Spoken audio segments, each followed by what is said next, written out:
ಎಲ್ಲ ಫ್ರೆಂಡ್ಸಿಗೂ ನಮಸ್ಕಾರ. ನಿಮ್ಮ ಸಖಿ ಲಕ್ಷ್ಮಿ ಆನಂದ್ ಚಾನಲ್ಗೆ ಸ್ವಾಗತ. ನಾನಿವತ್ತು ನಿಮಗೋಸ್ಕರ ಮೋಮೋ ಪರೋಟ ಮಾಡೋದು ಹೇಗೆ ಅಂತ ಹೇಳ್ಕೊಡ್ತೀನಿ. ಆದರೆ ಅದಕ್ಕಿಂತ ಮುಂಚೆ ತುಂಬ ಜನ ನನಗೆ ನಿಮ್ಮ ನಂಬರ್ ಕೊಡಿ ಮೇಡಮ್ ಅಂತ ಕೇಳ್ತಾಯಿದ್ರು.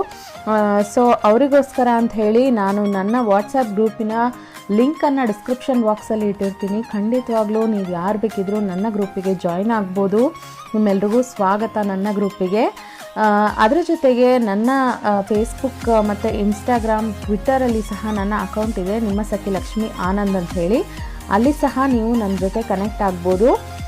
ನಿಮ್ಮ ಫ್ರೆಂಡ್ಸ್ ಹಾಗೂ ಫ್ಯಾಮಿಲಿ ಜೊತೆಗೆ ನನ್ನ ವಿಡಿಯೋವನ್ನು ಶೇರ್ ಮಾಡಿ, ನೀವು ಸಹ ಸಬ್ಸ್ಕ್ರೈಬ್ ಆಗಿ. ಸೊ ಇನ್ನು ತಡ ಮಾಡೋದು ಬೇಡ, ಇವತ್ತಿನ ವಿಷಯಕ್ಕೆ ಹೋಗೋಣ. ಏನಪ್ಪ ಇದು ಮೋಮೋ ಪರೋಟ ಅಂತ ಅಂದ್ಕೊಂಡ್ರಾ? ಹೌದು ರೀ, ಇದಕ್ಕೆ ಮೋಮೋ ಪರೋಟ ಅಂತ ಯಾಕೆ ಹೆಸರು ಬಂತು ಅನ್ನೋದನ್ನು ಸಹ ಮೊದಲು ಹೇಳ್ತೀನಿ. ಇದನ್ನು ಜಾಸ್ತಿ ನೇಪಾಳದ ಕಡೆ ಮಾಡ್ತಾರೆ. ನೇಪಾಳದಲ್ಲಿ ನಿಮಗೆಲ್ರಿಗೂ ಗೊತ್ತಿರ್ಬೋದು, ಮೋಮೋಸನ್ನು ಜಾಸ್ತಿ ಮಾಡ್ತಾರೆ. ಅಲ್ಲಿ ತುಂಬ ಚಳಿ ಸಹ ಇರುತ್ತೆ. ಸೊ ಹಾಗಾಗಿ ಮೋಮೋ ಪರೋಟ ಅಂತ ಕರೆಯೋದ್ರಿಂದ ಅಲ್ಲಿಯ ಜನಕ್ಕೆ ಇದು ತುಂಬ ಇಷ್ಟ ಆಗುತ್ತೆ ಅನ್ನೋ ಕಾರಣಕ್ಕೋಸ್ಕರ ಇದಕ್ಕೆ ಮೋಮೋ ಪರೋಟ ಅಂತ ಕರೆಯೋದಕ್ಕೆ ಶುರು ಮಾಡಿದ್ರು. ಆದರೆ ಇದನ್ನು ಮೋಮೋಸಿಂದ ಮಾಡೋಲ್ಲ, ಇದನ್ನು ಸೋಯಾ ಚಂಕ್ಸಿಂದ ಮಾಡ್ತಾರೆ. ಸೊ ಅದಕ್ಕೆ ಇನ್ನೊಂದು ಹೆಸರೇ ಮೋಮೋ ಪರೋಟ. ಸೊ ಅದನ್ನು ಈಗ ಹೇಗೆ ಮಾಡೋದು ಅಂತ ಹೇಳ್ಕೊಡ್ತೀನಿ. ಸೊ ತಡ ಮಾಡದೆ ವಿಡಿಯೋಗೆ ಹೋಗೋಣ. ಸೊ ಇದಕ್ಕೆ ನಾನು ಮೊದಲು ಪರೋಟ ಹಿಟ್ಟನ್ನು ಕಲಿಸ್ತಾ ಇದ್ದೀನಿ. ಗೋಧಿ ಹಿಟ್ಟಿಗೆ ಸ್ವಲ್ಪ ಉಪ್ಪನ್ನು ಹಾಕಿ, 2 ಸ್ಪೂನಷ್ಟು ಎಣ್ಣೆಯನ್ನು ಹಾಕಿ, ಬೇಕಾಗುವಷ್ಟು ನೀರನ್ನು ಹಾಕಿ ಕಲಿಸ್ಕೊತಾ ಇದ್ದೀನಿ. ಚಪಾತಿ ಹಿಟ್ಟಿಗಿಂತ ಇನ್ನೊಂದು ಸ್ವಲ್ಪ ಮೃದುವಾಗಿ ಕಲಿಸ್ಬೇಕು ಇದನ್ನು, ಯಾಕೆಂದರೆ ಅರಿಯುವಾಗ ಸುಲಭವಾಗಿ ಅರಿಬೋದು. ಹಾಗಾಗಿ ಸ್ವಲ್ಪ ಮೃದುವಾಗಿ ಕಲಿಸಿ ಮತ್ತು 20 ನಿಮಿಷ ಅದನ್ನು ಹಾಗೆ ಇಡಿ. ಸೊ ಈಗ ಕಲಸಿದ್ದಾಗಿದೆ, ಚೆನ್ನಾಗಿ ನಾದ್ತಾ ಇದ್ದೀನಿ. ಇದನ್ನು ಚೆನ್ನಾಗಿ ಹೀಗೆ ನಾದಿ ಒಂದು 20 ನಿಮಿಷ ಮುಚ್ಚಿಡಿ.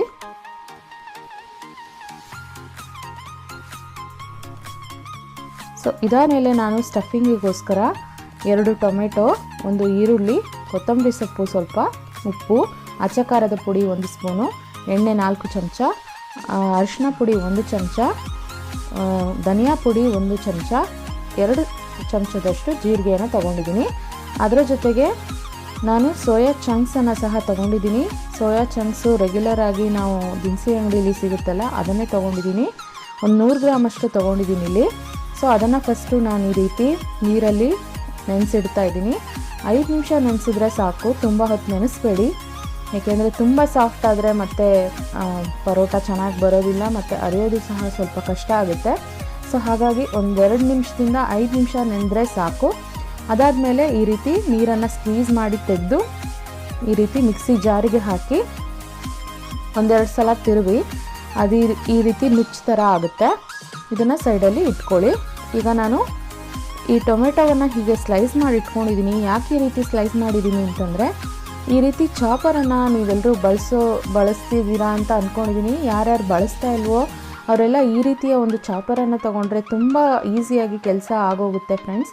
ನಿಮ್ಮೆಲ್ರಿಗೂ ಹೆಲ್ಪ್ ಆಗ್ಬೋದು, ತೋರಿಸೋಣ ಅನ್ನೋದಕ್ಕೋಸ್ಕರನೇ ನಾನು ಇವತ್ತು ಇದರಿಂದ ಕಟ್ ಮಾಡ್ತಾ ಇದ್ದೀನಿ. ಸೊ ಇದು ಯಾರಿಗಾದರೂ ಬೇಕು ಅಂತ ಅನಿಸಿದ್ರೆ ನಾನು ಡಿಸ್ಕ್ರಿಪ್ಷನಲ್ಲಿ ಇದನ್ನು ಸಹ ಇಟ್ಟಿರ್ತೀನಿ. ನಿಮಗೆ ತೊಗೋಬೇಕು ಅಂತ ಅನಿಸಿದ್ರೆ ನೀವು ಡಿಸ್ಕ್ರಿಪ್ಷನ್ ಬಾಕ್ಸಲ್ಲಿ ಹೋಗಿ ಲಿಂಕನ್ನು ಕ್ಲಿಕ್ ಮಾಡಿ ತೊಗೋಬೋದು. ಸೊ ನಾನಿಲ್ಲಿ ಟೊಮೊಟೊವನ್ನು ಕಟ್ ಮಾಡಿದ್ದಾಗಿದೆ. ಇದು ಆನಿಯನ್ ಚಾಪರು. ಸೊ ಇದರ ಲಿಂಕನ್ನು ಸಹ ಹಾಕ್ತಿರ್ತೀನಿ. ಇದರಿಂದ ತುಂಬಾ ಚಿಕ್ಕ ಚಿಕ್ಕ ಪೀಸ್ಗಳಾಗಿ ಆಗುತ್ತೆ. ಈರುಳ್ಳಿ ತುಂಬ ಆಗುತ್ತೆ. ವಿತಿನ್ 2 ಮಿನಿಟ್ಸಲ್ಲಿ ನೀವು ತುಂಬ ಚಿಕ್ಕ ಚಿಕ್ಕ ಪೀಸ್ಗಳಾಗಿ ಈರುಳ್ಳಿಯನ್ನು ಹೆಚ್ಚಿಬಿಡ್ಬೋದು. ಸೊ ನಾನಿಲ್ಲಿ ತುಂಬ ಚಿಕ್ಕ ಚಿಕ್ಕ ಪೀಸ್ಗಳು ನನಗೆ ಬೇಕಿದ್ದರಿಂದ ಇದನ್ನು ಬಳಸ್ತಾ ಇದ್ದೀನಿ.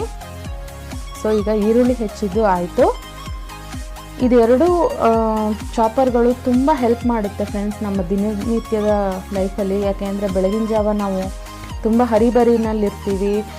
ಒಬ್ಬೊಬ್ಬರೇ ಎಷ್ಟೋ ಜನ ಇರ್ತಾರೆ ಪಾಪ, ಹೆಂಗಸರು ಹೆಲ್ಪ್ ಮಾಡೋದಕ್ಕೆ ಸಹ ಯಾರೂ ಇರೋದಿಲ್ಲ. ಅಂಥವ್ರಿಗೆ ತುಂಬಾ ಹೆಲ್ಪ್ ಆಗುತ್ತೆ. ಸೊ ನಾನಿಲ್ಲಿ ಬಾಣಲೆಗೆ 4 ಸ್ಪೂನಷ್ಟು ಎಣ್ಣೆ ಹಾಕಿ 2 ಸ್ಪೂನಷ್ಟು ಜೀರಿಗೆಯನ್ನು ಹಾಕಿ ಅದು ಸ್ವಲ್ಪ ಕಾದ್ಮೇಲೆ ಅದರ ಮೇಲೆ ಈರುಳ್ಳಿಯನ್ನು ಹಾಕ್ತಾಯಿದ್ದೀನಿ.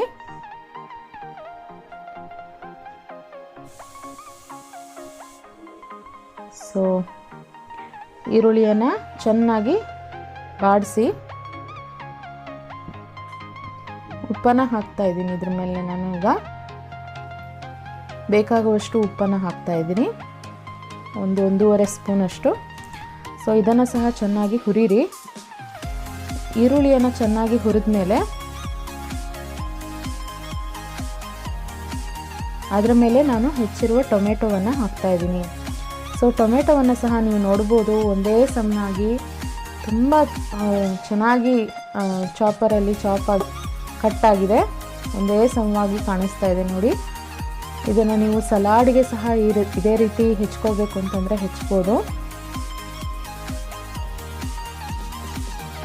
ಸೊ ಈಗ ಈರುಳ್ಳಿ ಮತ್ತು ಟೊಮೆಟೊ ಪೂರ್ತಿಯಾಗಿ ಬೆಂದಿದೆ.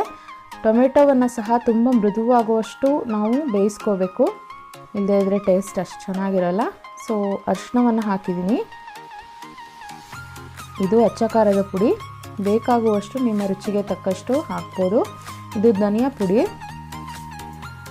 ಇದು ಗರಂ ಮಸಾಲ. ನಾನು ಗರಂ ಮಸಾಲವನ್ನು ಅಲ್ಲಿ ಇಡೋದಕ್ಕೆ ಮರ್ತು ಹೋಗಿತ್ತು, I am so sorry. So ಗರಂ ಮಸಾಲವನ್ನು ಸಹ ಹಾಕ್ತಾಯಿದ್ದೀನಿ. ಎಲ್ಲವನ್ನು ಹಾಕಿ ಸ್ವಲ್ಪ ನೀರನ್ನು ಹಾಕಿ ಚೆನ್ನಾಗಿ ಫ್ರೈ ಮಾಡ್ಕೊಳ್ಳಿ. ಸೊ ನಾವಿವಾಗ ರುಬ್ಬಿಟ್ಟಿರುವ ಸೋಯಾ ಚಂಕ್ಸರ ಪುಡಿಯನ್ನು ಈಗ ಆ್ಯಡ್ ಮಾಡ್ತಾಯಿದ್ದೀನಿ. ಸೊ ಇದನ್ನು ಚೆನ್ನಾಗಿ ಮಿಕ್ಸ್ ಮಾಡ್ಕೊಳ್ಳಿ. ಅರ್ಧ ಮಿಕ್ಸ್ ಮಾಡಿದ್ದಾದಮೇಲೆ ನಾನು ಇದಕ್ಕೆ ಕೊತ್ತಂಬರಿ ಸೊಪ್ಪನ್ನು ಹಾಕ್ತೀನಿ.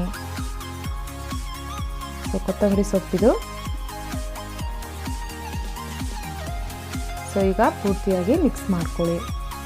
ಸೊ ಮಿಕ್ಸ್ ಮಾಡಿದ ಮೇಲೆ 1-2 ನಿಮಿಷ ಸಿಮ್ ಮಾಡಿ ಗ್ಯಾಸನ್ನು ಬೇಯೋದಕ್ಕೆ ಬಿಡಿ, ಸೊ ದಟ್ ಅದರ ತೇವಾಂಶ ಪೂರ್ತಿಯಾಗಿ ಹೋಗುತ್ತೆ. ಅದಾದಮೇಲೆ ಆರಿಸಿಟ್ಕೊಂಡು ಅದನ್ನು ಉಂಡೆ ಮಾಡಿ ಇಟ್ಕೊಳ್ಳಿ. ಸೊ ನಾನಿಲ್ಲಿ ಕಲಸಿಟ್ಟಿರುವ ಪರೋಟ ಹಿಟ್ಟನ್ನು ಉಂಡೆಗಳನ್ನಾಗಿ ಮಾಡಿಟ್ಕೊತಾ ಇದ್ದೀನಿ. ಚೆನ್ನಾಗಿ ನಾದಿ, ಸೊ ದಟ್ ಸಾಫ್ಟ್ ಆಗುತ್ತೆ ಮತ್ತು ಅರಿಯೋದಕ್ಕೆ ಸಹ ಸುಲಭ ಆಗುತ್ತೆ, ಕ್ಲೀನಾಗಿ ಬರುತ್ತೆ, ಎಲ್ಲೂ ಸಹ ಒಡ್ಕೊಳ್ಳಲ್ಲ ಪರೋಟ ನಾವು ಸ್ಟಫಿಂಗ್ ತುಂಬಿದಾಗ ಸಹ. ಮತ್ತು ನಾನು ಒಂದು ಇಂಪಾರ್ಟೆಂಟ್ ಟಿಪ್ಪನ್ನು ಸಹ ನಾನಿಲ್ಲಿ ಹೇಳೋದಕ್ಕೆ ನಿಮಗೆ ಇಷ್ಟಪಡ್ತೀನಿ. ನಾನಿಲ್ಲಿ ಕೈಯಲ್ಲೇ ಇದನ್ನು ತೆಳ್ಳಗೆ ಮಾಡ್ಕೊತಾ ಇದ್ದೀನಿ. ನಿಮಗೆ ಬೇಕಿದ್ದರೆ ನೀವು ಅರ್ಧ ಸಹ ತೆಳ್ಳಗೆ ಮಾಡ್ಕೋಬೋದು. ನಾನಿಲ್ಲಿ ಮಧ್ಯದಲ್ಲಿ ಸ್ವಲ್ಪ ದಪ್ಪ ಇಟ್ಟಿದ್ದೀನಿ, ದಪ್ಪವಾಗಿ ಬಿಟ್ಟಿದ್ದೀನಿ, ಸೈಡಲ್ಲಿ ಮಾತ್ರ ತೆಳ್ಳಗೆ ಮಾಡ್ಕೊಂಡು ಹೋಗ್ತಾಯಿದ್ದೀನಿ. ಸೊ ನೀವು ಅರಿಯುವಾಗೂ ಸಹ ಅದೇ ರೀತಿ ಮಾಡಿ. ಈ ರೀತಿ ಸ್ಟಫಿಂಗನ್ನು ಒಳಗಡೆ ಇಟ್ಟು ಈ ರೀತಿ ಮುಚ್ತಾ ಇದ್ದೀನಿ. ನಾನು ಇದರಲ್ಲಿ ಎಕ್ಸ್ಟ್ರಾವನ್ನು ತೆಗಿತಾ ಇಲ್ಲ, ಯಾಕೆ ಅಂತಂದರೆ ನಾನು ತೊಗೊಂಡಿರೋದೇ ತುಂಬ ಚಿಕ್ಕ ಒಂದು ಉಂಡೆಯನ್ನು ತೊಗೊಂಡಿದ್ದೀನಿ, ಪರೋಟ ಗೋಧಿ ಹಿಟ್ಟನ್ನು. ಸೊ ಹಾಗಾಗಿ ಅರಿಯುವಾಗ ಸಹ ನಾನು ಇಲ್ಲಿ ನೋಡ್ತಾ ಇರ್ಬೋದು ನೀವು ವಿ ಶೇಪಲ್ಲಿ ಅರಿತಾ ಇದ್ದೀನಿ. ಯಾಕೆಂದರೆ ತುಂಬ ಪ್ರೆಸ್ ಮಾಡಿ ಮಧ್ಯದಲ್ಲಿ ಅರೆದಾಗ ನಿಮಗೆ ಮಧ್ಯದಲ್ಲಿ ಏನಾಗುತ್ತೆ, ಸ್ಟಫಿಂಗ್ ಎಲ್ಲ ಆ ಕಡೆ ಈ ಕಡೆ ಚೆದ್ರು ಹೋಗುತ್ತೆ. ಮತ್ತು ಮಧ್ಯದಲ್ಲಿ ಒಂಥರ ಫುಲ್ಲು ಏನು ಹೇಳ್ತಾರೆ, ಚಕ್ಲ ಅನ್ನೋ ಥರ ಅನಿಸುತ್ತೆ. ಅಂದರೆ ಅದು ಸ್ಟಫಿಂಗ್ ಇರಲ್ಲ, ಮಧ್ಯದಲ್ಲಿ ಬರೀ ಹಿಟ್ಟು ಮಾತ್ರ ಉಳ್ಕೊಳ್ಳುತ್ತೆ. ಸೊ ಆ ರೀತಿ ಆಗದೆ ಇರಬೇಕು ಅಂತಂದರೆ ಫಸ್ಟ್ ವಿ ಶೇಪಲ್ಲಿ ಅರ್ಕೊಳ್ಳಿ. ತುಂಬ ಲಘುವಾಗಿ ಅರಿರಿ ಮಧ್ಯದಲ್ಲಿ ನೀವು ಅರಿಯುವಾಗ. ಸೊ ಅದಾದಮೇಲೆ ಸೈಡಲ್ಲಿ ಮಾತ್ರ ಈ ರೀತಿ ಅಗಲ ಮಾಡ್ತಾ ಹೋಗಿ. ಸೊ ಸ್ಟಾರ್ಟಿಂಗಲ್ಲಿ ವಿ ಶೇಪಲ್ಲಿ ಅರೆದು ಆಮೇಲೆ ಸೈಡಲ್ಲಿ ಈ ರೀತಿ ಅಗಲ ಮಾಡ್ಕೊಂಡು ಹೋಗಿ, ಮಧ್ಯದಲ್ಲಿ ಆಗಾಗ ಅರಿಬೇಕು. ತುಂಬ ಲಘುವಾಗಿ ಅರಿರಿ, ಆಗ ಒಂದೇ ಸಮನೆ ನಿಮ್ಮ ಸ್ಟಫಿಂಗ್ ಒಳಗಡೆಯಿಂದ ಎಲ್ಲ ಮೂಲೆಗೂ ಹರಡುತ್ತೆ ಮತ್ತು ತಿನ್ನುವಾಗ ಸಹ ತುಂಬ ಚೆನ್ನಾಗಿರುತ್ತೆ. ಸೊ ನಾನಿಲ್ಲಿ ತುಪ್ಪವನ್ನು ಹಾಕಿದ್ದೀನಿ, ನೀವು ಬೇಕಿದ್ರೆ ಬಟರ್ ಹಾಕ್ಬೋದು, ಇಲ್ಲ ಎಣ್ಣೆಯನ್ನು ಸಹ ಹಾಕ್ಬೋದು. ಸೊ ಕಾದ ಹೆಂಚಿಗೆ ಹಾಕಿ 2 ಕಡೆ ಚೆನ್ನಾಗಿ ಬೇಯಿಸ್ಕೊಳ್ಳಿ.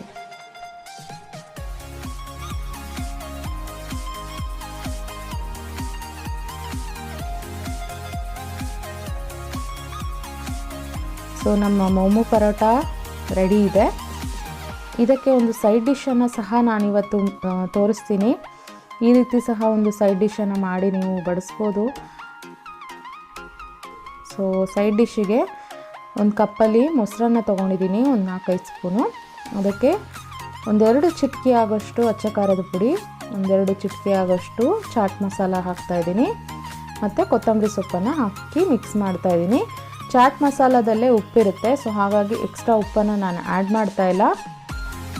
ಸೊ ಈ 3 ಇಂಗ್ರೀಡಿಯೆಂಟನ್ನು ಮಿಕ್ಸ್ ಮಾಡಿ ಪರೋಟ ಜೊತೆ ಸರ್ವ್ ಮಾಡಿದ್ರೆ ಖಂಡಿತ ನಿಮ್ಮ ಮನೇಲಿ ಎಲ್ರಿಗೂ ಇಷ್ಟ ಆಗುತ್ತೆ. ಎಸ್ಪೆಷಲಿ ಚಿಕ್ಕ ಮಕ್ಕಳಿಗೆ ನೀವು ಇದನ್ನು ಲಂಚ್ ಬಾಕ್ಸಿಗೆ ಸಹ ಕೊಟ್ಟು ಕಳಿಸ್ಬೋದು.